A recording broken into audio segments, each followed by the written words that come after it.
بسم اللہ الرحمن الرحیم. معزز خواتین و حضرات، میں ہوں آپ کا میزبان میاں طاہر، اور ہم پیش کرتے ہیں آپ کے لیے پروگرام فتاوی آن لائن، اور یہ پیشکش ہے مرکز الحرمین الاسلامی فیصل آباد پاکستان کی. اسلامی تعلیمات اور سوال و جواب کا یہ پروگرام ہر اتوار عصر تا مغرب آپ کی خدمت میں پیش کیا جاتا ہے. آپ بھی اپنے مسائل کے حل کے سلسلہ میں ہمیں کال کر سکتے ہیں. کال کرنے کے لیے ہمارا ٹول فری نمبر ہے 0800-117777. فتاوی آن لائن میں آنے والی فون کالز اور براہ راست پوچھے گئے سوالات کے جوابات حسب معمول معروف مذہبی اسکالر، ممتاز عالم دین، وحدت امت کے داعی، میری مراد مفتی مولانا محمد اسحاق مدظ العالی ہیں. آپ بھی اپنے مسائل کے حل کے سلسلہ میں ہمیں کال کیجیے. کال کرنے کے لیے ہمارا ٹول فری نمبر دوبارہ نوٹ فرما لیجیے 0800-117777. جی مولانا، ہمارے پاس بے شمار تحریری سوالات ہیں. ای میل کے ذریعے بھی لوگ ہمیں سوالات بھجواتے رہتے ہیں، تو ہمیں ان کے جوابات دینے میں خوشی محسوس ہوتی ہے کہ ایک بھائی امریکہ کے اندر، یو کے اندر، فرانس یا جرمن کے اندر بیٹھا ہم سے رہنمائی حاصل کر رہا ہے. اور یہ اللہ تعالیٰ کا بہت بڑا احسان ہے کہ آپ کے ذریعے بے شمار لوگوں کو فیض پہنچ رہا ہے. تو اسی سلسلہ میں ایک بھائی نے ہمیں دبئی سے میل کی ہے، جس میں وہ کہتے ہیں کہ کسی بچے نے اپنی سوتیلی ماں کے ساتھ تھوڑی سی بد تہذیبی کی. تو میں بات پوری کر نہیں سکتا، آپ سمجھ گئے ہیں میری بات، آپ نے میل پڑھ بھی لی ہے.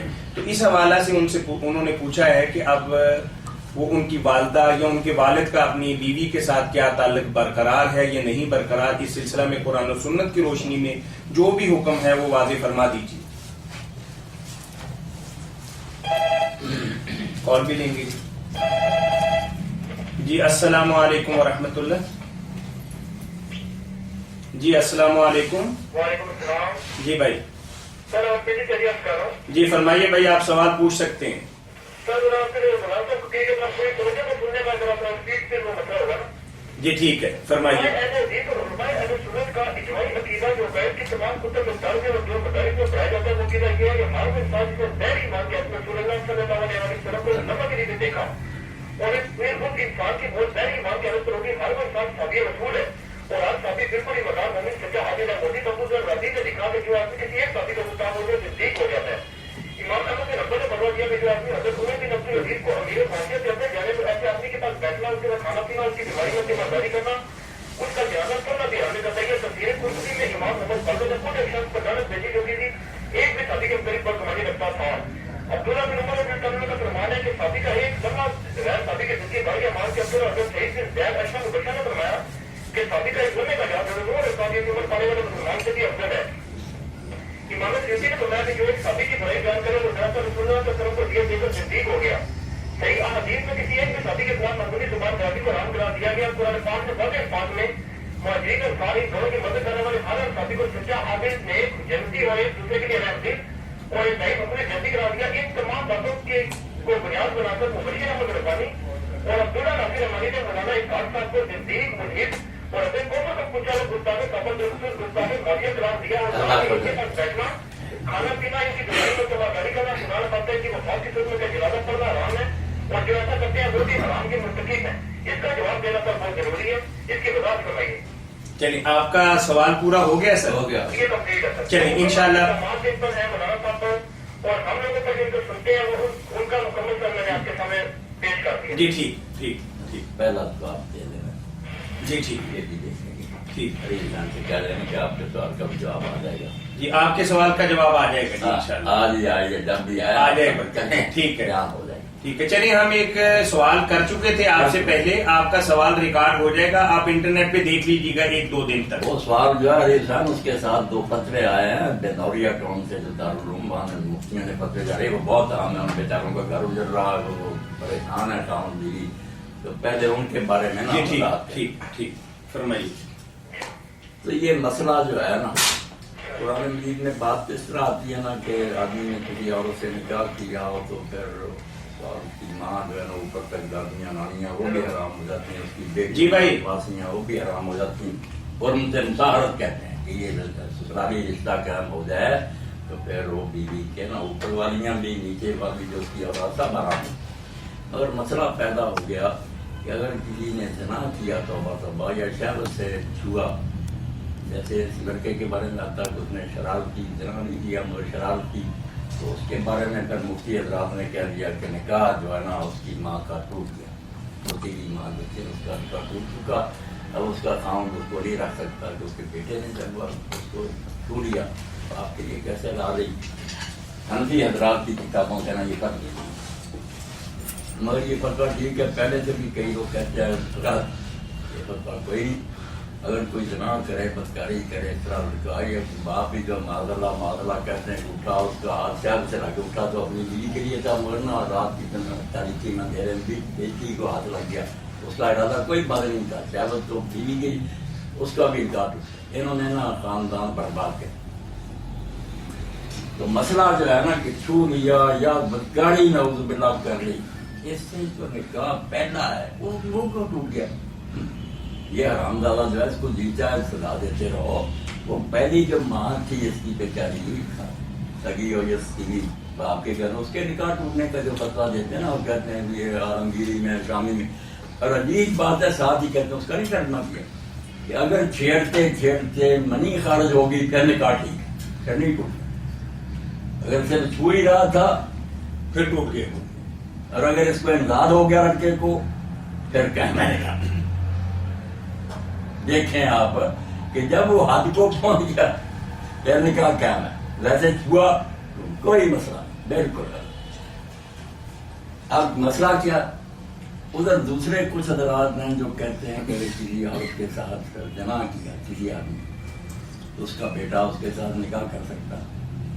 جنا کیا تھا ہمارے بیٹے کے لیے حلال یا اس عورت کی ماں حلال ہے، نکاح پر کوئی اثر نہیں. یہ دونوں انتہا ہیں. کا مسئلہ حنفیوں کا بھی غلط ہے کہ پہلا نکاح خام کا ٹوٹ گیا، اور یہ جو ہے کہ باپ بدکاری کر چکا یا بیٹا، اب اس کا باپ یا اس کا بیٹا اس عورت سے نکاح کر رہی ہے، یہ بے حیائی کی بات ہے کہ باپ نے نکالا. تو حل کیا، برا نہ مان پھر جا بھی سکتی. جعفر صاحب نے جو فیصلہ بنایا وہ متوازن ہے کہ نکاح سے پہلے اگر ایسا ہوا ہے تو پھر وہ دوسرے کو بدوار مسئلہ، کسی نے زنا کر دیا، اس کا بیٹا یا اس کا بھائی جو ہے نا تو دوسرا اس سے نہیں نکاح کر سکتا، بالکل وہ ماں کی طرح وہ ہے نکاح کے پہلے کی بات. اس وقت بات کیا سچی ہے کہ اگر باپ نے یا بیٹے نے کسی سے زنا کر لیا تو پھر آپ دوسرا اس عورت سے نکاح نہیں کر سکتے. مگر نکاح کے بعد اگر ہوا ہے تو پہلے سلام دادے کا پھر جو ہے جتنا جی چاہے بڑا ہو، وہ عورت جو پہلے کی دیکھنا نکاح میں ہے اس کا نکاح نہیں.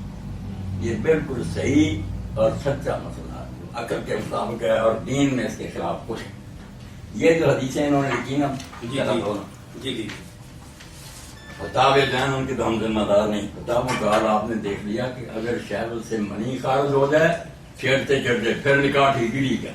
اور اگر صرف چھیڑی ارادے ٹوٹ گیا، ایسے فضول مسئلے جو ہے نا عالمگیری میں شامل نہیں.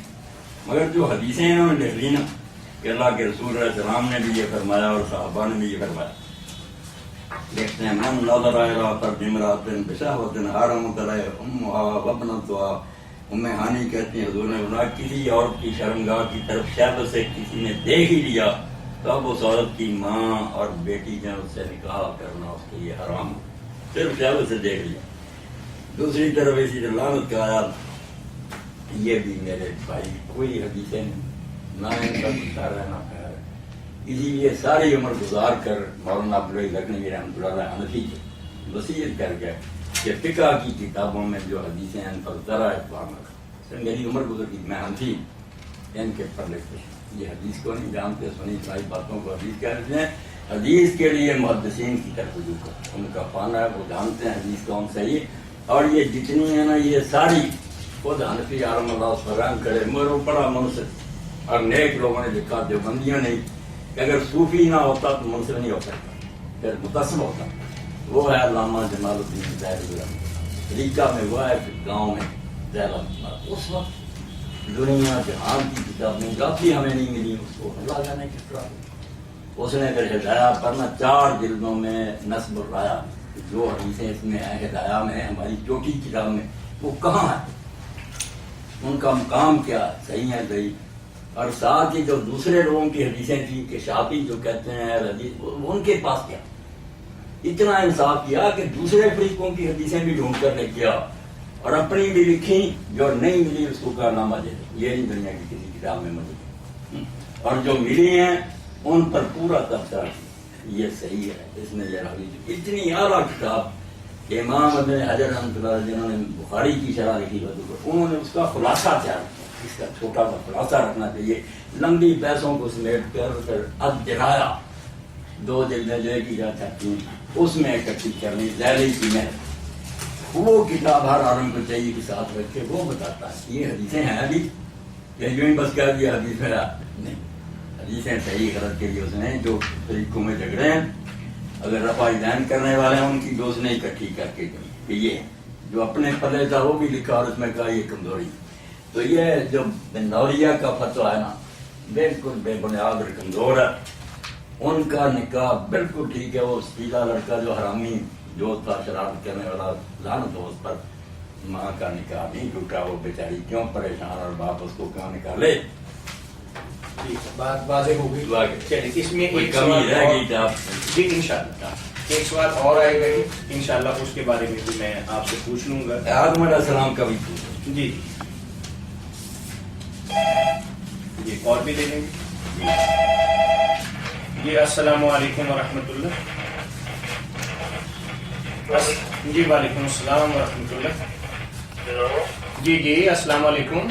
السلام. یہ سب کہتے ہیں شاہوجی بات کر رہا ہوں. جی شہاب عباسی صاحب مری سے بات کر رہے ہیں. جی مولانا آپ کے مرید ہیں بڑی محبت کرتے ماشاء ہیں. اللہ خیریت سے رکھے سب میرے بھائی. جی شہاب بھائی بات کیجیے. مولانا سن رہے ہیں آپ کی بات.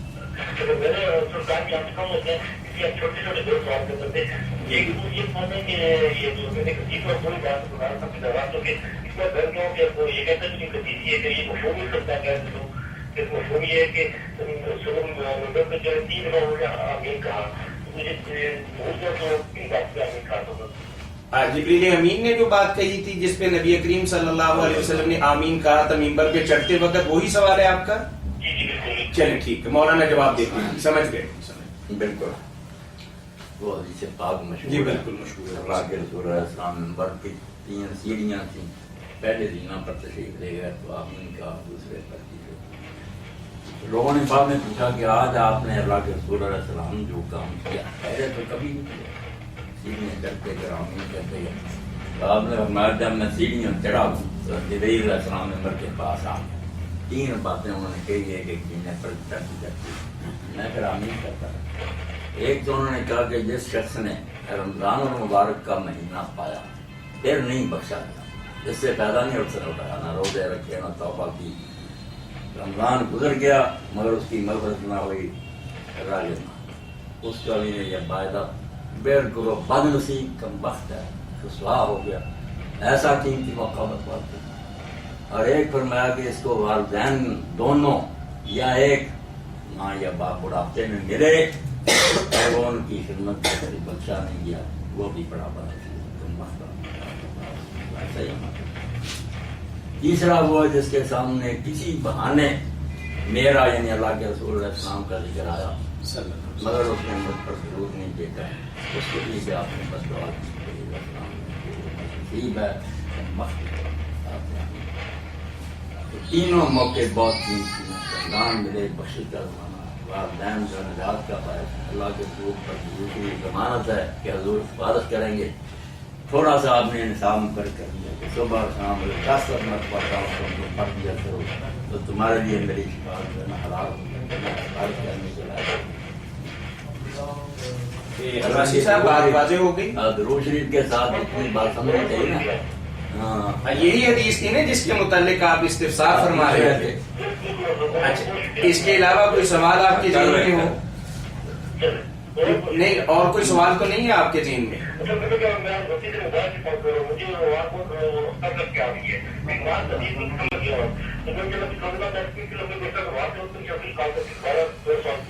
جی انشاءاللہ ٹھیک. چلیے بارک اللہ. چلیے بارک اللہ. ایک سوال یہ دوست نے بھیجا ہے. کال لے لیں پہلے. جی السلام علیکم ورحمۃ اللہ. جی سن رہے ہیں آپ کی بات, تھوڑا اونچا بولیے, آپ کی آواز آ رہی ہے ہم سے. اچھا, میں اسد اقبال بات کر رہا ہوں اسلام آباد سے. جی جی, تو مولانا سے کتنا سوال کرنے کی اجازت ہے؟ آپ کر لیں, ایک آدھ تو کریں گے نا کم از کم. زیادہ سوال کرنے میں بخاری صاحب خلل دماغ کا نتیجہ ہوتا ہے.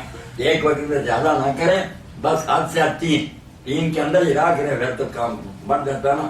بہت سارے لوگ مشتاق ہوتے ہیں کہ وقت ملے تو ان کو وقت نہ دینا یہ بھی ظلم ہوگا نا آپ کا. آپ بس تھوڑے سے کر لیں, پھر دوسرے بھائیوں کو موقع دیں. ٹھیک, پوچھیے بھائی. اچھا مولانا, ایسا ہے کہ میں نے آپ کی کافی ویڈیو دیکھی, اس پہ کافی لیکچر سنے, تو اس میں سے کچھ سوال پیدا ہوئے. اول تو یہ کہ آپ نے یہ جب وضو کے بارے میں جو ہے کام فرمائے تھے, اس میں آپ نے ایک حدیث کا حوالہ دیا حضرت عائشہ رضی اللہ عنہا کے حوالے سے. جی جی, وہ سن رہے ہیں آپ؟ ہاں ہاں بالکل سن رہے ہیں سر, بالکل سن رہے ہیں. اس میں آپ نے کہا کہ انہوں نے جو صحیح کر کے دکھایا وہ محرم کے سامنے تھا اور آپس میں پردہ تھا, لیکن ایشو یہ ہے کہ آپ نے کہا تھا کہ ناف سے لے کے گھٹنے تک پردہ ہے, اور یہ آپ نے ساتھ یہ بھی کہا کہ ہماری جتنی بھی محرم ہوتے ہیں ان کے لیے پردہ اتنا ہی ہے. تو یہ مجھے کافی حیرت ہوئی ہے, اس کے لیے تھوڑی وضاحت فرما دیجیے گا, کیونکہ میں نے تو جتنے بھی اہل سنت کے علماء کو سنا ہے انہوں نے یہ نہیں کہا, انہوں نے کہا کہ گردن سے لے کے پاؤں تک پردہ تھا اس طرح کا. تو وہ تھوڑا سا بیان فرما دیں. دوسرا سوال سر یہ ہے کہ ایک پہ رہیے تاکہ جی ٹھیک ہے. ٹھیک ہے, آپ جن لوگوں سے ملے انہوں نے یہی کہا کہ سر سے پاؤں تک کا, گردن سے پاؤں. کہ چونکہ حدیث میں ایسا کچھ نہیں ہے کہ پردے کی مقدار کیا تھی, صرف یہ ہے کہ سر پہ پانی ڈالتے دیکھا, تو ایک نیز کے باقی سارا پردے میں تھی, تو سر دیکھنا محرم کے لیے اجازت ہے. لیکن آپ نے کہا کہ ناف سے لے کے, اور پھر آپ نے ساتھ یہ بھی کہا کہ محرم عورت کا پردہ ہی محسوس کا بھی حیرت انگیز بات. حیرت انگیز بات آپ سنیں, میں نے اس واقعہ کے بارے میں نہیں کہا دوبارہ سنیں کہ اس وقت حضرت عائشہ رضی اللہ عنہا صرف ناف سے گھٹنوں تک تو پردہ تھا, یہ نہیں بات ہوئی. وہ وضاحت کی ہے کہ وہ دونوں جنہوں نے سوال کیا تھا نا وہ محرم تھے. تو محرم کے بارے میں نے بتایا تھا, یہ جو نا علماء اگر بتاتے ہیں مل گیا کہ گردن سے لے کر پاؤں تک پردہ تھا, بسم اللہ, پردہ تو درمیان میں تھا. بات یہ سمجھائی تھی کہ اگر اس سے زیادہ بھی بدن ننگا ہو نا آپ کا, تو محرم عورتیں جو ہیں ان کا جو پردہ ہے وہ وہی جو مرد کا مرد سے پردہ, ناف سے گھٹنوں تک یہ دیکھنا محرموں کے لیے حرام ہے. باقی اگر ضرورت کے تحت گھر میں اگر دوپٹہ اتارا ہوا, قمیص جو ہے چھوٹی یہاں تک بازو ننگی ہے, ٹینڈیاں ننگی ہیں, یہ آپ کہتے ہیں سارے اہل سنت نہیں, سب اہل سنت مانتے ہیں. بلکہ اہل سنت میں سے جو بہت پکے ہیں نا اہل حدیث, وہ سے اس سے بھی زیادہ کہتے ہیں, اس کا میں ذکر نہیں کروں گا کہ محرم کا بہت چھوڑا پردہ, زیادہ نہیں چھیڑنے کی ضرورت. محرم بہت بڑی بات ہے. محرم کے بارے میں جو بڑی نگاہ کرتا حرام دانا, وہ محرم عورت ہے جس سے نکاح حرام ہے. حنفی حضرات یہ کہتے ہیں, ان کا کہنا یہ ہے کہ سینے سے نیچے پیٹ, بطن اور ظہر جو پشت ہے اور یہ رانے, یہ صرف ننگی ڈھاکنی ہے. باقی یہاں سے اوپر پستان وغیرہ ساری گرمی ننگی ہو, اور پنڈلیاں ننگی ہو, بازو سارے ننگے, اس کو وہ کہتے ہیں بالکل ٹھیک. اور دلیل قرآن سے بیٹا دیتے ہیں نا. بخاری صاحب بات بھی سنے نا, اور ڈاکٹر اسرار صاحب کی بات تو کر لینے دیں, دنیا ساری سن رہی ہے. عورتیں تنگ کر دی لوگوں نے, بس وہ بیچاری قید میں رہے. میں نے جو پردے کے 4 سٹیج بیان کیے ہیں, ان کو جس نے سمجھا سارا قرآن حدیث لوگ, کہ خامن بیوی کا معاملہ, محرم کا معاملہ, رشتے دار مگر محرم نہیں, بالکل ادنا 4 ہیں جن کے لیے الگ الگ پردے, سارا سمجھو. تو محرم کے لیے تھانی صاحب نے اور باقی سارے علماء آپ نے دلیل دی قرآن سے دی نا, کہ اللہ کہتا سورۃ نور میں کہ عورتیں اپنی زینت ظاہر نہ کریں سوائے اپنے خاندوں کے, اپنے باپوں کے, اپنے جو محرم رشتے دار. اب زینتیں جو زینت کو الگ تو نہیں پڑی کہ وہ ظاہر نہ کریں, زینت جسم کے حصوں پر ہے. اس لیے جو بازو کی زینت ہے وہ تبھی ننگی ہوگی جب اس کو ننگا کریں. جو پنڈلیوں میں خرخار وغیرہ پہنی ہیں وہ اسی وقت جو زینہ ہوگی ظاہر ہوگی جب پنڈلیوں سے کپڑا ہٹے گا.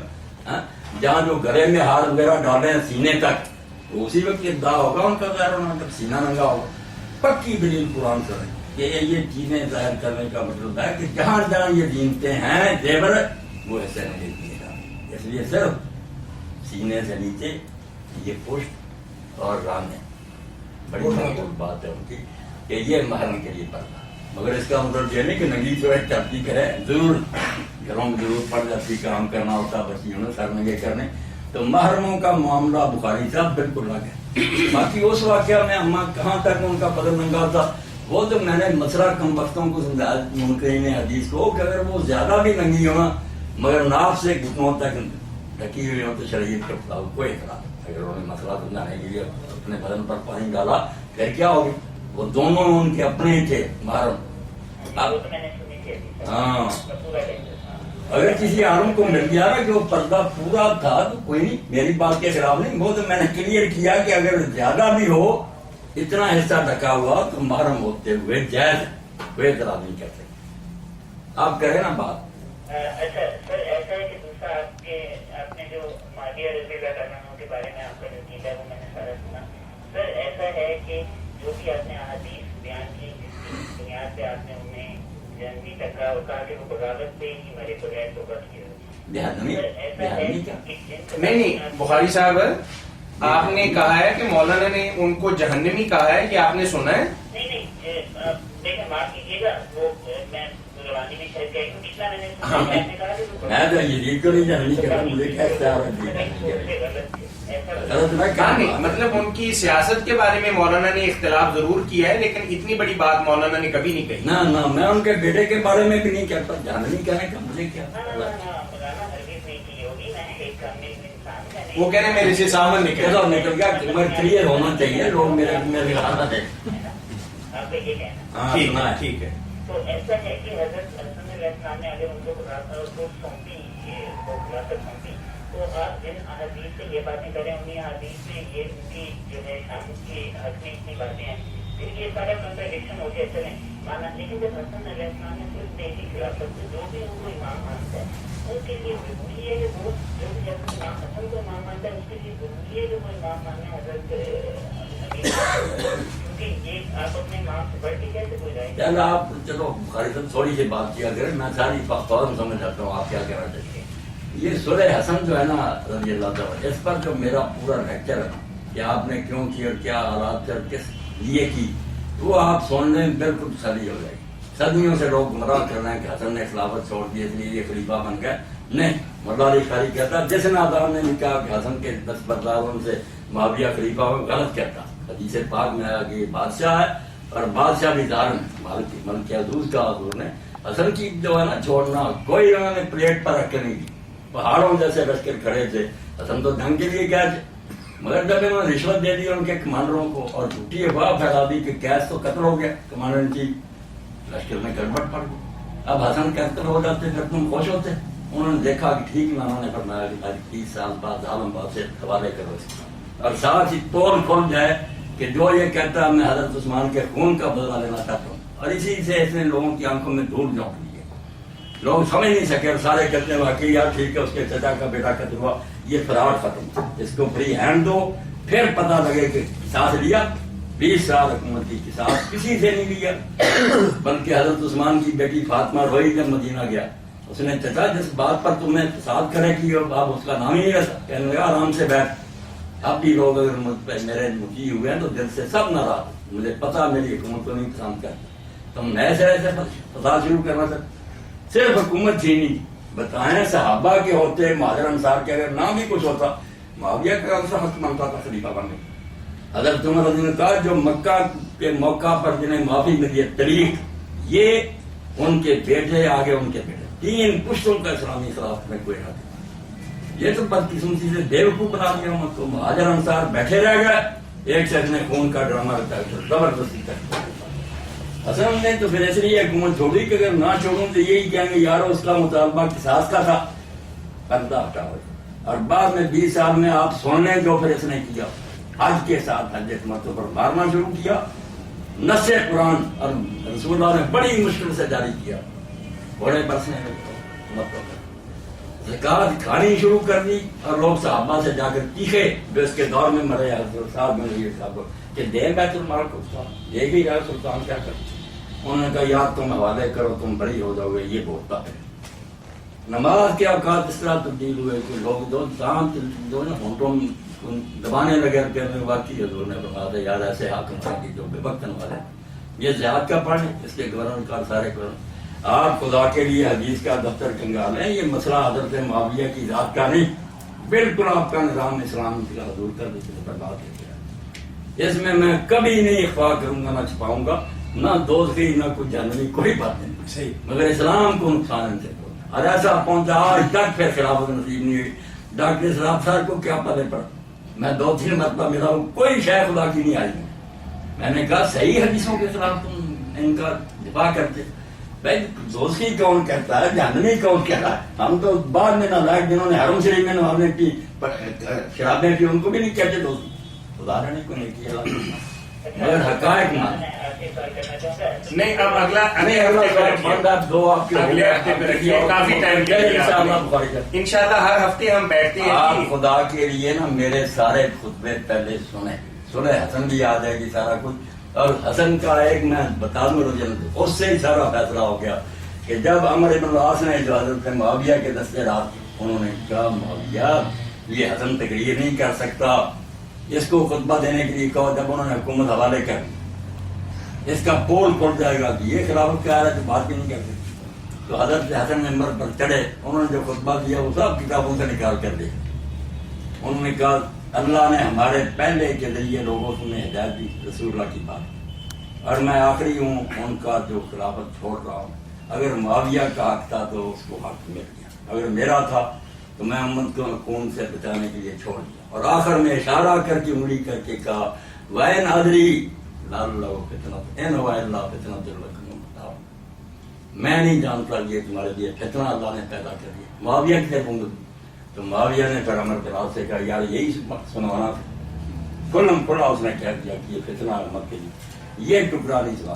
ہر حدیث کی کتاب میں یہ نہ ان کا خطبہ کہ میں نہیں جانتا کہ یہ تمہارے لیے بلا اللہ نے نازل کر دی ہے، کہنے لگا میں یہی سنوانا چاہتا ہوں۔ اس لیے چھپاؤ نہ بخاری صاحب کچھ بھی، جو ظلم امت کے ساتھ ہو چکا، تم کیوں دفاع ان لوگوں کا کرتے ہو، معاملہ اللہ کے سپرد کرو۔ چلیے بہت شکریہ اسد بھائی آپ کا، ٹھیک ہے بھائی۔ ایک بات جو میرے بھائی علی حسین نے بھیجی، خدا سے کہا تھا علی حسین تم بھی سن لو، فیصلہ کن بات یہ ہے کہ صحابی کون ہے، جو صحابی ہوگا اس کے بارے میں جو برا کہے واقعی لعنت ہے۔ اچھا یہیں روکتے ہیں مولانا، کال لے لیتے ہیں۔ السلام علیکم ورحمۃ اللہ۔ وعلیکم السلام ورحمۃ اللہ وبرکاتہ۔ جناب میں شوکر بات کر رہا ہوں۔ جی جی میں تو کتاب کی تکلیف ہے جہاں نال میرے کپڑے بھی خراب ہو جاتے ہیں تے میرے جسم بھی خراب ہو جاتا ہے۔ جی جی جی تے نماز کے بارے میں میرا یہ زبان خراب ہے۔ میرے بھائی آپ نا بالکل پورے اطمینان سے نماز پڑھتے جائیں، بے شک نماز کے اندر ہی پیشاب کی دھاریں بہ رہی نا، کپڑے بھی خراب ہو رہے، پڑھتے جائیں وضو۔ نماز کا وقت آئے تو آپ وضو شروع کر لیں، بے شک وضو میں پیشاب بہتر ہے، سارے وہ کام کر لیں اور نماز شروع کر لیں، بہنے دیں۔ آپ کے لیے معافی ہے، نماز نہ میرا بھائی چھوڑے، ہم دعا کو اللہ تعالیٰ شفا دے آپ کو بھی دوسرے بھائیوں کو، نماز پڑھتے ہیں بے شک پیشاب بہتر ہے۔ بارک اللہ۔ جی مولانا آپ صحابی کی تعریف کے بارے میں، صحابی کی تعریف ساری امت یہ کرتی ہے کہ جو شخص ایمان لایا اس حالت میں اس نے حضور کو دیکھا اور اسی پر مارا، شرط ہے ایمان کی۔ اب ایمان مبشر صاحب اور ساری دنیا مجھے بتلا دے، ایمان نبی جانتا کہ یہ ایمان لایا؟ اللہ تو صاف کہتا کہ تو نہیں جانتا، لا تعلم انہم نار۔ مدینہ میں ارد گرد لوگ ہیں، ان میں پکے منافق ہیں جن کو نبی تو نہیں جانتا، وہ ساتھ رہ رہے ہیں، نبی نہیں جانتا۔ ایمان باطن کی ہے اسلام، اسی لیے کچھ لوگوں نے کہا ایمان لائے، سورہ حجرات میں اللہ نے کہا یہ کہو اسلام لائے، ایمان نہیں تمہارے دلوں میں داخل، یہ صاف کہہ دیں حضور کے مانے کے لوگ کہ یہ کہو اسلام لائے۔ اسلام کیا جو لوگوں کو نظر آتا، نماز پڑھ رہا، کلمہ پڑھ رہا، یہ منافق بھی کرتے ہیں، دوسرے بھی کرتے، یہ سب کو نظر آتا۔ ایمان باطن کی ہے، ہم نہیں خدا کے بندوں جانتے کون دل سے ایمان لایا، کسی کے بارے میں واضح ہے وہ الگ بات، ورنہ امید ہی امید ہے کہ یہ مومن ہوں گے، کوئی پتہ نہیں حوض کوثر کے مصداق ہی نہ ہو جائے۔ یہ کڑوی بات ہے کہ میں حوض پر ہوں گا، میرے صحابہ کی جماعت آئے گی، میں ان عارف ہوں یار وہ مجھے پہچان لیں گے، میں انہیں پہچان جانے پہچان، ثم یحال بینی و بین، پھر میرے ان کے درمیان پردہ ہو جائے گا، میں عرض کروں گا اللہ کدھر؟ جہنم۔ آپ کہیں گے آؤ صاحب یہ تو میرے صاحب، اللہ کہہ گئے انک لا تدری ما تفعل، آپ نہیں جانتے آپ کے بعد انہوں نے کیا کرتوت کی. پھر آپ نے فرمایا میں عیسیٰ علیہ السلام والی بات کہوں گا کہ جب تک میں ان میں تھا میں ان کے حالات سے باخبر تھا جب تک نہیں اٹھا. اس لیے بھائی صحابی ہونا ثابت ہو جائے, غیب کی خبر مل جائے, پھر برا کہ شیعہ میں آپ سب پتانا, مگر اس کا فیصلہ کون کرے کہ اندر سے ایمان ہے. نبی علیہ السلام سے حدیثوں میں آتا ہے لوگ کہتے تھے آپ کے زمانے کے لوگ کہ فلاں بندہ جو ہے نا اللہ کے رسول اس کو قتل کرے. آپ نے فرمایا وہ گواہی نہیں دیتا کہ اللہ ایک ہے, محمد اللہ کے رسول نے قتل. وہ کہنے لگا صحابی کہتا بڑا بڑا شاد تھا, وہ پڑھتا کلمہ سے مگر اس کے کلمے کا کوئی اعتبار نہیں. آپ نے نماز نہیں پڑھتا, فرمایا پڑھتا ہے مگر اس کی نماز کا کوئی اعتبار نہیں. آپ نے فرمایا بس ظاہر میں دو کام کرتا نا, ان کو قتل کرنے سے اللہ نے مجھے روکا ہے, معاملہ اللہ کس کو, اندر سے وہ کیا یہ کہنا. یہ ایسی بات ہوگی جو ایٹم بم ہے. ایمان کا پتہ دو کہ خدا سے پتہ کر رہا ہے کہ اندر سے ایمان رکھتا. باقی جو عام اصولی بات ہے نا جو ایمان آیا نیک عمل یہ کلیے تو بیان ہوتے ہیں, اب کون ایمان لایا نیک عمل, اس کا فیصلہ تو قیامت کو سب کے لیے آتا. ان الذین آمنوا وعملوا الصالحات, بلکہ رضی اللہ عنہم آیا سورہ بینہ میں کہ جو لوگ ایمان لایا نیک عمل کی اولئک هم خیر البریہ, یہ سب سے بہتر مخلوق ہیں. اولئک جزاؤہم عند ربہم جنات عدن تجری من تحتہا الانہار خالدین فیہا ابدا رضی اللہ عنہم ورضوا عنہ ذلک لمن خشی. ان کا بدلہ جنت ہے جس میں یہ ہمیشہ رہیں گے, اللہ ان سے راضی ہو گیا. یہ سارے ایمان والوں کے لیے, مگر اس میں یہاں تک اترے گا کون کہ ایمان اور نیک عمل, یہ تو قیامت کے دن نظام بتائیں. اللہ نے فیصلے جاری کی کہ یہ بندے اصول بیان کیا جو ایمان لائے ہجرت کی. آپ دیکھ رہے ہیں جو آدمی ہجرت کر کے مدینہ آیا مہاجر میں کیا صحابی تھا. حضور نے جو خطبہ دیا جو ہم شروع میں پڑھتے ہیں کہ نیت پر عملوں کا دارمدار, وہ اس کے بارے میں دیا. آپ نے فرمایا جس نے ہجرت کی اللہ رسول کی خاطر, اس کی اللہ رسول کی خاطر ہجرت سے معلوم. جس نے عورت کے لیے کیا ہے کہ نکاح کروں یا دنیا لینے کے لیے, اس نے جس نیت سے کی وہی پڑھ. وہ عورت کے لیے مہاجر میں کیسی صاحبہ اس کو, وہ میں کیا اس کا عاشق تھا, وہ عورت آ گئی, یہ بھی آ گئی. حضور کے دور کی بات آپ نے خطبہ دے دیا. اس لیے بھائی معاملہ گول مول رہنے دو کہ جو سچے مخلص نکلیں گے بسم اللہ ہمارے ساتھ کے ساتھ, جو منافق نکلیں اللہ پوچھے گا. یہ ظاہری باتیں جو ہے نا کہ فلاں نے اپنے اوپر چادر حضور کی کفن کے وقت لی تھی, بال لیے تھے, کچھ نہیں. عبداللہ بن ابی سے زیادہ کس کو پہنایا گیا تھا, کرتا آپ نے پہنایا, اللہ مبارک اس کے منہ میں ڈالا, اس کے لیے بخشی کی دعا دی, صاحب آ گئے کہ نہیں اللہ نے کہا میں نے تو زیادہ نہ کرے دیں. بس اس موضوع کو اللہ کو یہ چھوڑنے بات اتنی واضح ہو چکی ہے میری طرف کہ اب نئے نئے سوال ناری حسین کرے نہ بخاری آپ کریں, پچھلے خطبے سونے سب موضوع جو ہے نا بالکل کلیئر ہو. ٹھیک, جزاکم اللہ واسن اللہ. وقفہ تھوڑا کیسے چینج کر لوں. ابھی سوال یار ان کے موبائل پہ کال آتی ہے نا میرے بھائی, وہ نیچے چلے جایا کریں, وہاں کھڑے ہو کے سنتے ہیں تو یہیں سن لیا کریں, اس سے کوئی فرق نہیں پڑتا. آپ سارا ٹائم ان کو دے رہے ہیں یہ فون کال کو, جو آپ کے پاس سوال لکھے آپ نے اس کو 3 جواب دے دیے بھائی. نہیں یہ جو آپ کے ہاتھوں میں یہاں سے جو سوال آتے ہیں اہم یہ دونوں جو سامنے بیٹھے سر یہ تو پڑھیں گی. بسم اللہ کرو. بسم اللہ. ساتھیوں کو یہ فتاوی آن لائن اسلامی تعلیمات کا پروگرام ہر اتوار عصر تا مغرب آپ کی خدمت میں پیش کیا جاتا ہے. آپ بھی اپنے مسائل کے حل کے سلسلہ میں قرآن و سنت کی روشنی میں رہنمائی حاصل کر سکتے ہیں.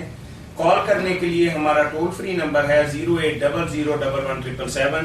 جی مولانا ہمارے پاس ایک سوال ہے کہ انہوں نے فرمایا کہ امام جلال الدین سیوطی نے اپنی کتاب تاریخ الخلفاء کے اندر یہ بات لکھی ہے کہ نبی کریم صلی اللہ علیہ وسلم نے خواب میں دیکھا کہ ان کے ممبر پر بندر ناچ رہے ہیں, اور جب یہ خواب دیکھا تو اس کے بعد اللہ کے نبی کبھی مسکرائے نہیں, کبھی ہنسے نہیں. کیا روایت یا تاریخی اعتبار سے یہ بات درست ہے؟ تاریخ و خرافات امام جلال الدین سیوطی رحمۃ اللہ علیہ کی ایسی ہے کچھ قابل اعتماد نہیں جو میرا نکلے, مگر یہ بات جو ہے نا یہ حدیث شریف یہ تاریخ و خرافات ہے جو سلسلہ تھوڑا حدیث سیاح علامہ البانی رحمۃ اللہ علیہ. جی اس میں کیا لکھا ہے؟ اس میں یہ روایت لے کر کہ آپ نے خواب میں دیکھا کہ میرے ممبر پر السلام علیکم ورحمۃ اللہ, اور اس کے بعد آپ اتنے غمگین ہو گئے. یہ فتاوی آن لائن سر آپ کو صدمہ ہوا کہ یہ لوگ آ گئے. جی آپ کی آواز سن رہے ہیں مولانا الحمدللہ.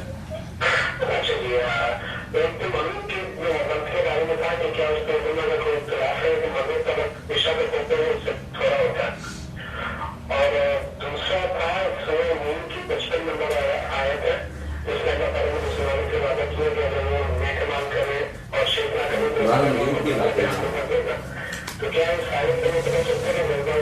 یہ رکھ دو، جب کہتے ہیں 55 نمبر آیت سے وہ نکال کر دیتے ہیں۔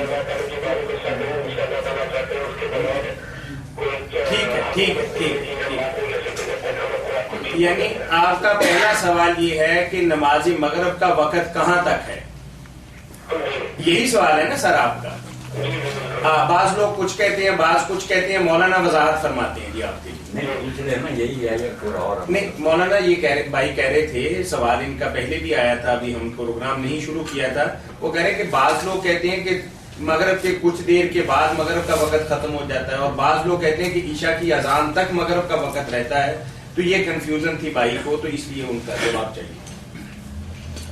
یہی ہے نا سوال سر آپ کا؟ ابھی یہی سوال۔ نمازوں کے اوقات کا فیصلہ میرے بھائی اذانوں سے نہیں ہوتا۔ اذان کچھ لوگ اپنی مسجد میں مقرر کر لیتے ہیں، اس وقت دیں گے کو ذرا دیر سے دیتے ہیں، وقت میں گنجائش ہوتی ہے نا، اس لیے اذانیں بھی مختلف وقتوں پر ہوتی ہیں۔ آپ پوچھیں کہ شریعت میں وقت کیا اور کس طرح ہم کرتے ہیں، یہ اذانیں جو نا ٹھیک ہے، اگر کوئی دیر سے پڑھتا ہے تو پڑھے، اس میں کوئی بڑی بات نہیں۔ مغرب کی نماز کا وقت جو ہے نا یہ شفق کے غروب ہونے تک ہے۔ شفق ایک لفظ ہے، اس کے غروب ہونے تک، مغرب کی طرف شفق غروب ہو جائے تو مغرب کا وقت ختم ہو جاتا۔ اب شفق کے بارے میں جھگڑا ہو گیا کہ شفق دو طرح کی، ایک شفق احمر ہے کہ جب سورج غروب ہوتا تو سرخی پھیل جاتی ہے، وہ سرخی 45 منٹ یا 50 منٹ بعد گم ہوتی ہے، یہ سرخ شفق تھی۔ زیادہ امت یہی کہتی ہے سوائے امام ابو حنیفہ رحمۃ اللہ علیہ کے بس وقت ہو گیا، 45 منٹ بعد یا 50 منٹ بعد کوئی مغرب پڑھ لے، اذان میں بے شک 1.5-2 گھنٹہ بعد میں ہوتی ہے، اذانوں کو کیا کرنا ہو تو مسجد والوں کا اپنا معاملہ، جائز ہی جائز ہے، جب جی چاہے ایسا پڑھے۔ تو یہ 50 منٹ کا بھی یہ شب کے احمد، ہاں، اور مگر امام ابو حنیفہ رحمۃ اللہ علیہ کا کہنا بات ساری ہو رہے ہیں، پوری بات سن لیں، پھر اگر کوئی کنفیوژن رہ جائے تو ضرور پوچھیے گا، دوسرا موقع بھی تو بیان کرنا۔ مولانا پوری بات کی وضاحت کریں گے انشاءاللہ آپ کے لیے، پھر اگر کوئی اشکال ہو تو ہم حاضر ہیں۔ صبر آپ صبر کیا کریں، ساری دنیا سن رہی ہے کہ مغرب کی نماز کا وقت ہے شفق کے غروب ہونے کا، تو میں نے عرض کیا کہ ایک شفق کا احمر کہ سرخی ہٹ جائے، سفیدی آ جائے، امت کی اکثریت اسی کو رہتی ہے، مگر ایک شخص ابدیت ہے کہ اس کے بعد سفیدی پھیل جاتی ہے، وہ پھر کئی دیر بعد آدھا گھنٹہ بعد تقریباً پھر وہ بھی گم ہو جاتی ہے، آسمان برابر ہو جاتا ہے۔ امام ابو حنیفہ رحمۃ اللہ علیہ اس کو مانتے ہیں کہ وہ گم ہو تو پھر عشاء کا وقت ہوتا ہے، اس لیے سارے لوگ سمجھتے ہیں کہ بہتر ہے یار 1 گھنٹہ 20 منٹ بعد اگر پڑھ لی جائے تو دونوں مسلکوں کی رعایت ہوگی، آدھے گھنٹے کی تو بات ہے، ورنہ اگر 50 منٹ بعد پڑھ لے تو بالکل سرخی گم ہونے کے بعد پڑھ لے تو عشاء اس کی درست ہے۔ اور اب حنفی حضرات میں سے بڑے لوگ جو نا صاحب مختار کہتے ہیں کسی پر ہمارا فتوا، اور سارے علاقوں میں ہم بھی یہی عمل کر رہے ہیں کہ سرخی گم ہو جائے نا مغرب۔ یہ بردر آپ کی بات واضح ہو گئی؟ اب پوچھ رہے جو نہیں وہ نہیں پہلی بات کیا ہے بھائی پہلے سنیے، بات پڑھ لیا کریں۔ مولانا کی جو نماز مغرب کے حوالے سے آپ کا استفسار تھا وہ واضح ہو گیا؟ کیونکہ اس لیے کیونکہ ہمارا پروگرام جو ہے پوری ورلڈ کے اندر دیکھا جاتا ہے، تو آپ کے سوال کے جواب کے اندر بے شمار دنیا کا فائدہ ہو سکتا ہے، پوری وضاحت تو ہم آپ سے اس لیے پوچھ رہے ہیں تاکہ اگر آپ کی تسلی ہوگی تو باقی دنیا کی بھی ہو جائے گی انشاءاللہ۔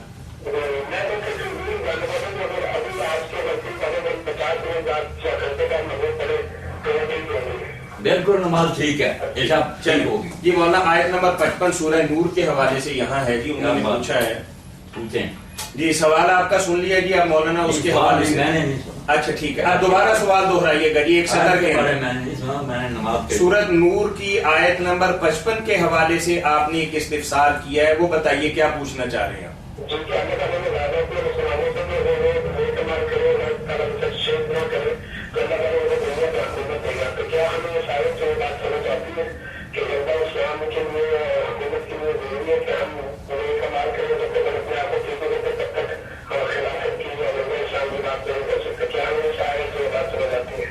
بات واضح ہوگی مولانا؟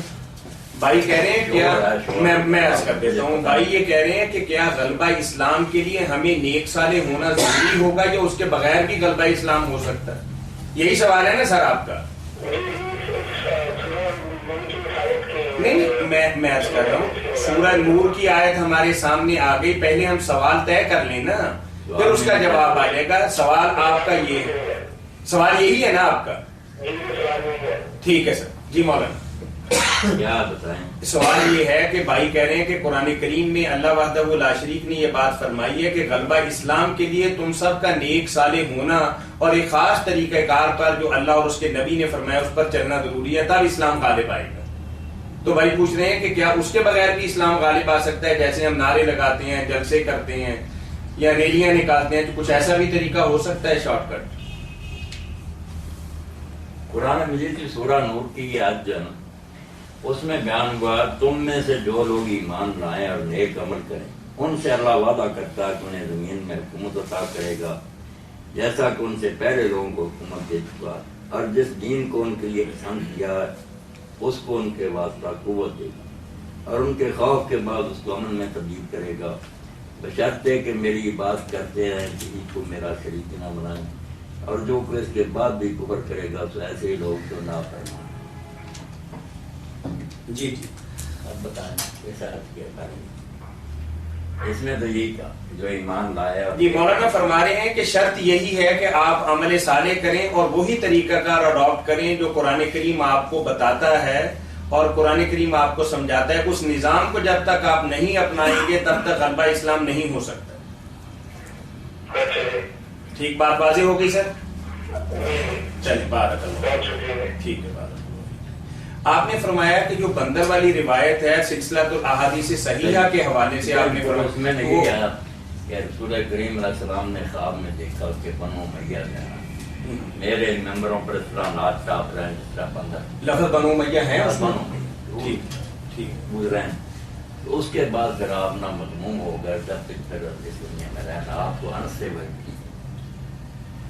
یعنی یہ روایت بھی درست ہے اور نام بھی جو آپ لے رہے ہیں جس گروہ کا وہ صحیح ہے. بالکل اگر حوالہ درکار ہوگا نا پھر مسجد میں کہیں وہاں سارا سیٹ کر سکتے. ٹھیک ہے ٹھک ہے نکال دیں گے. ٹھیک ہے حضور غمگین یہ تختہ اٹھ جائے گا جن کی وجہ سے اسلام غالب آیا وہ نیچے چلے جائیں گے مہاجر انصار, اور یہ مکہ فتح ہونے پر جنہیں معافی ملی ہے ساری عمر مخالفت کرتے رہے حضور کی, یہ غالب آ جائے.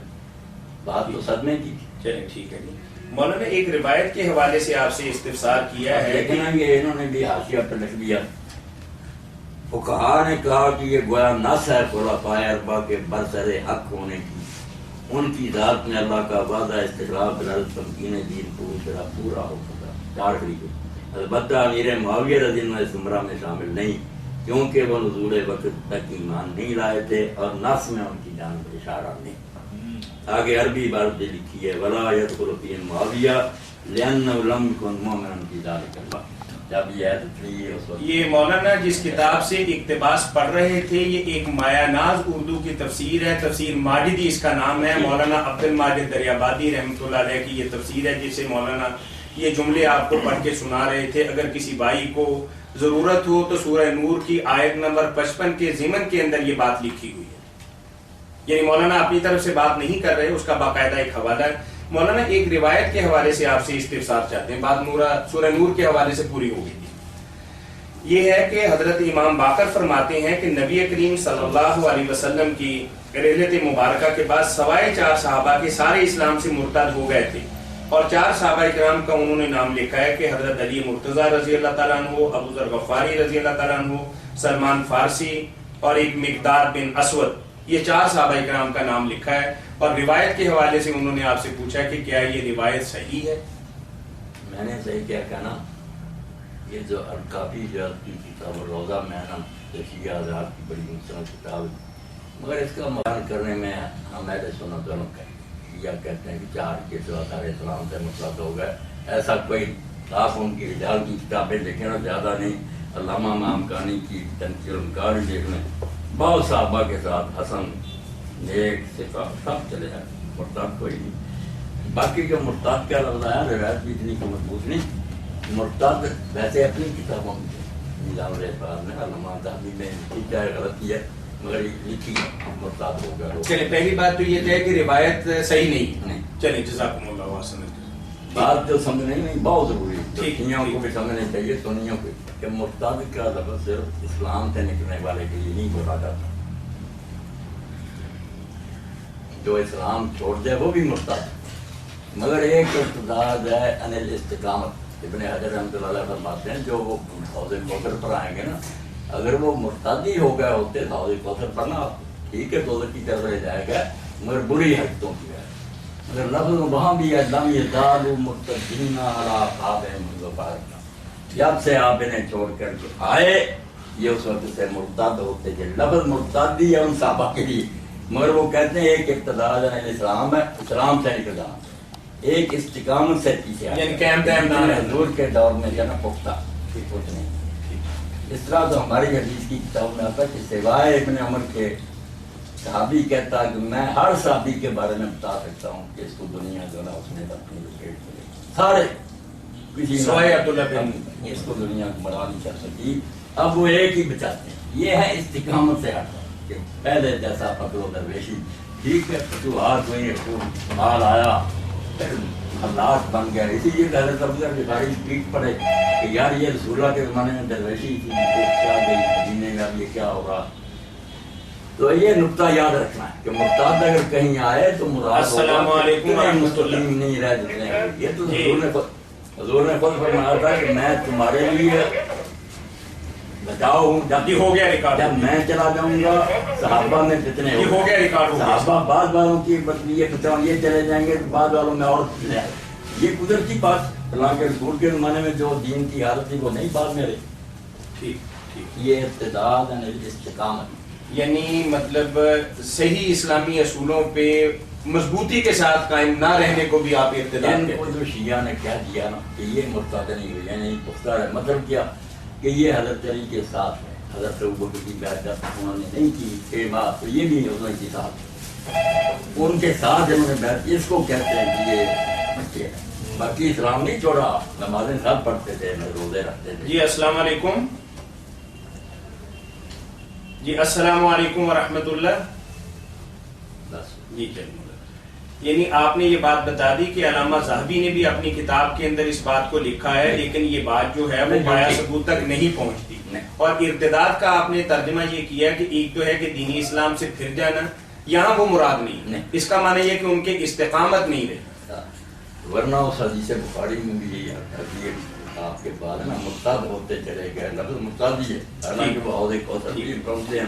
ٹھیک ہے، آخر میں نجات چلیے آدم قریشی صاحب ہیں جی، ایک ہمارے بھائی یو کے میں، اور انہوں نے میل کے ذریعے ہمیں ایک سوال بھجوایا ہے۔ انہوں نے کہا کہ اللہ تعالیٰ نے ایک آدم کو پیدا نہیں کیا تھا، یہ بے شمار آدم پیدا کیے تھے جن کی اولادیں آج دنیا کے اندر پھیلی ہوئی ہیں۔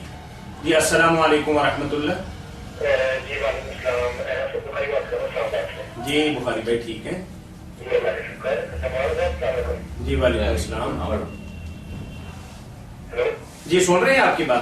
کہہ رہے بات اچھا میرا سوال یہ ہے مولانا صاحب کہ طلاق کے مسئلے کے حوالے سے کہ آپ یہ کہتے ہیں کہ اگر ایک شوہر کی بیوی کو طلاق دے دے اور وہ طلاق کے باہر رہ جائے، مطلب کہ اس کے باوجود کی کوئی گنجائش نہ رہے، تو اس کے بعد بھی اگر وہ شادی کرنا چاہے تو ان کا ڈائریکٹ نکاح ہو سکتا ہے۔ تو لیکن یہ آپ کا جو نظریہ ہے قرآن پاک کی جو سورہ بقرہ کی آیت نمبر 230 ہے اس کے مخالف میں اگر اس کا تو اللہ تعالیٰ نے فرمایا ہے کہ اگر کسی عورت کو طلاق ہوئی ہے تو اس کے لیے لازمی ہے کہ وہ کسی اور دوسرے ہاتھوں سے نکاح کرے، اس کے بعد وہ کسی شوق پہ حلال ہوگی۔ آپ کی بات ٹھیک ہے، میری بات قرآن کے خلاف اور میرے منہ پر ماری ہے بات۔ اصل یہ قرآن کو ہی سمجھنے میں، حدیث پاک کو سمجھنے میں لوگ غلطی کر گیا کہ اللہ تعالیٰ نے جو کہا تھا نا کہ 2 مرتبہ وہ آدمی رجوع کر سکتا ہے، یا اگر رجوع کی مدد گزر بھی جائے تو دوبارہ ڈائریکٹ ان کا نکاح ہو سکتا، اس کو یہ سمجھ لیا نا کہ بس حضرت کہہ دیا طلاق یہ دونوں مرتبے ختم ہو، اس کا کیا فائدہ ہو؟ جو شریعت کا منشا تھا کہ اگر وہ رجوع کرنا چاہے آگے آتا تو وہ اتنی مدت تک رجوع کا حقدار ہے، تو معلوم ہوا وہ طلاق ہے جس میں اللہ تعالیٰ نے گنجائش رکھی ہے کہ اگر سوچنا چاہیں تو وہ اسی طرح ہو سکتی ہے کہ وقفوں سے، تاکہ وہ نا اگر عقل آ جائے تو سوچ سکے۔ اب اس میں زیادہ امت نے یہ کیا، بہت سمجھنا زیادہ رہتی تو یہ کیا کہ 1 مہینے ایک دے دے، اگلے حید کے بعد پاک کو دوسری دے دے، پھر حید آئے پھر پاک کو تیسری دے دے، اس کو 3 سمجھ لیا۔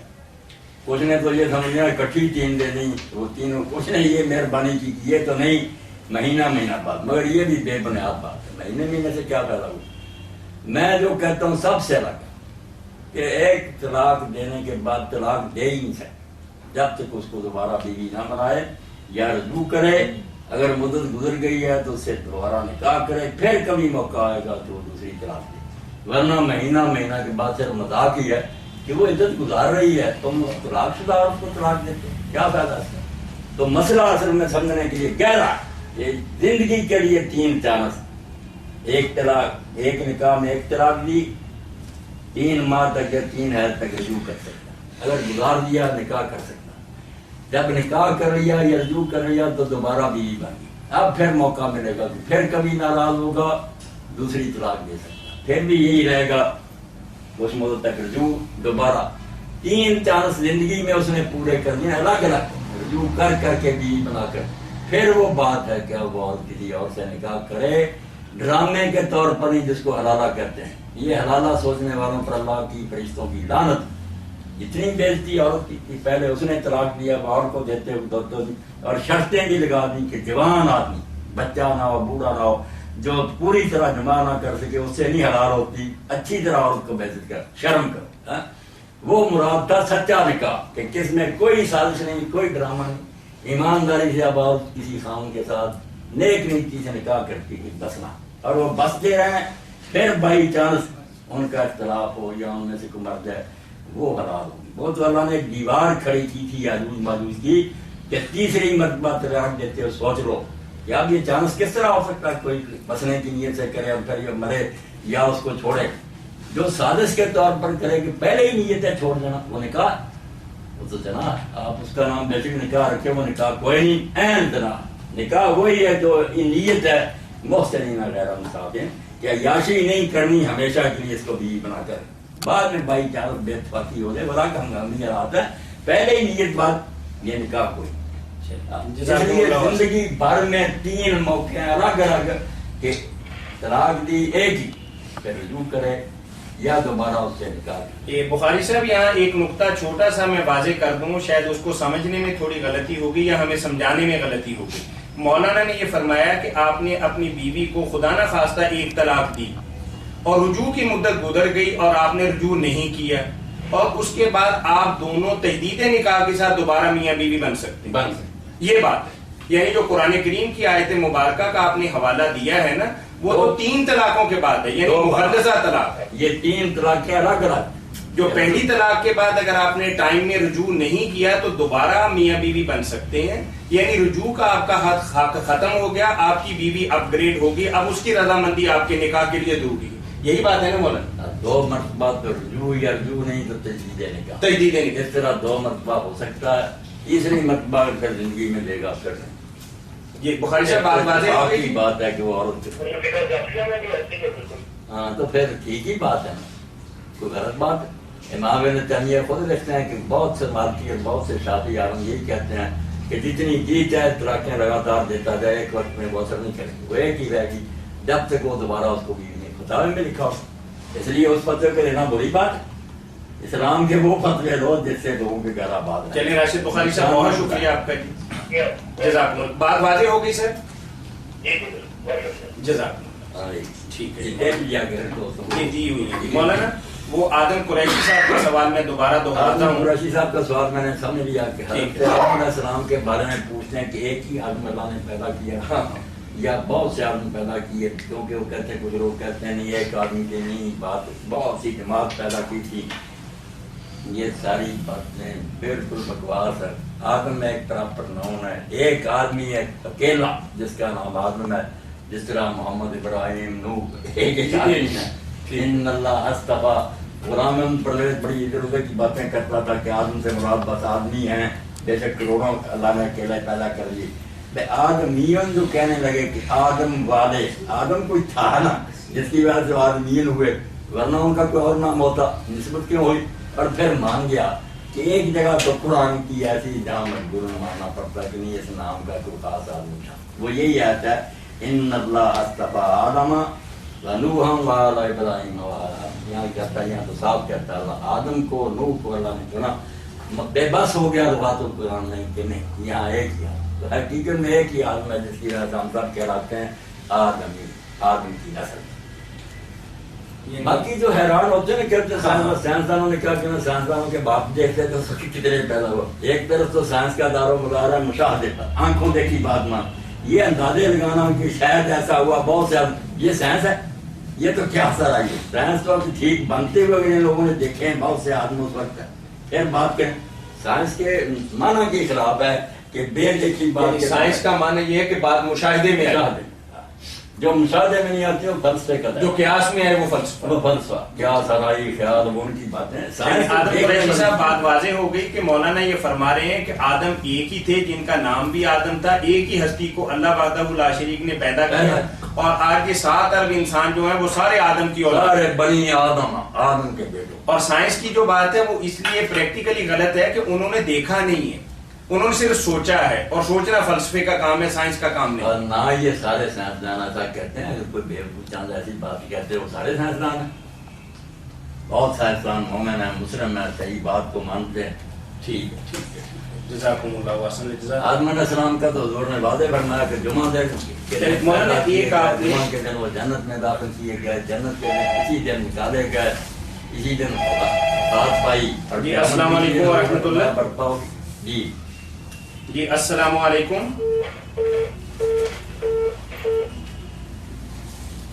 مولانا یہاں لکھا ہوا ہے کہ ایک آدمی نے اپنی بیٹی کو مطلب کچھ ہاتھ لگایا تو اس کے بارے میں بھی نکاح ٹوٹ جاتا ہے. وہی دو سوال بڑے بڑے ایک لڑکے کی بات ہے. جی السلام علیکم ورحمۃ اللہ. مسئلہ ہے جی وعلیکم السلام ورحمۃ کوئی اللہ. نقصان نہیں پہنچتا یہ ہر طرف. جی الحمدللہ تشریف فرمائے مجید پوچھیے. وعلیکم السلام ورحمۃ اللہ. اللہ تعالیٰ مہربانی میرا پوچھیں میری طرف. میرا سوال یہ ہے کہ ہمارے باپ سے میں نے ایک جگہ پہ پڑھا ہے کہ کثیر اعظم والا کا جلد عاملون، تو میں نے یہ پوچھنا ہے کہ یہ عاملون ہے یا عاملون ہے؟ کہاں پڑھا ہے؟ کس سورہ میں پڑھا؟ مطلب یہ سورہ نہیں ہے، یہ سورہ کی تفسیر میں لکھا ہوا ہے، ایک جگہ کثیر اعظم لکھا ہوا ہے. تو کیا پڑھا؟ والا کا جلد عاملون. یہ دوبارہ پڑھیے بھائی جی. والا کا جلد عاملون. جربہ ہوگا جی کہ انہوں نے عمل کرنے والوں نے اس کا تجربہ کیا. یہ جربہ ہے؟ نہیں اب اس کا ترجمہ بھی لکھا ہے ساتھ. نہیں ترجمہ نہیں لکھا، بس اس نے بس اتنا ہی لکھا ہوا. ٹھیک ہے ٹھیک ہے ٹھیک ہے. کچھ بھی نہیں ڈلا ہوا، سمجھ نہیں لگتی کس طرح سے پڑھنا ہے. کوئی سورت کا حوالہ نہیں کیا انہوں نے؟ نہیں میں نے وہ تفسیر ہی کہیں لکھی ہوئی ہے، بس اتنا ہی لکھا. کسی وظیفے کے حوالے سے ہے بھائی جی؟ نہیں. پڑھنا ہے اس کو.